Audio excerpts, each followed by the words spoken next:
اللہ ہی اپنے بندوں میں سے جس کے لیے چاہتا ہے روزی فراخ کر دیتا ہے اور جس کے لیے چاہتا ہے تنگ کر دیتا ہے۔ بے شک اللہ ہر چیز سے واقف ہے۔ اور اگر تم ان سے پوچھو کہ آسمان سے پانی کس نے برسایا، پھر اس سے زمین کو اس کے مرنے کے بعد کس نے زندہ کیا، تو کہہ دیں گے کہ اللہ نے۔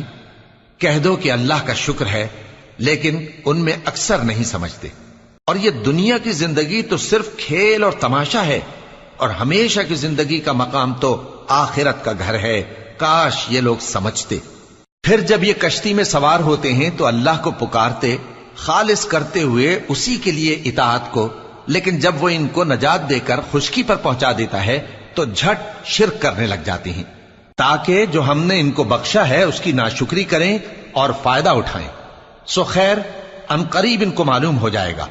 کیا انہوں نے نہیں دیکھا کہ ہم نے حرم کو مقام امن بنایا ہے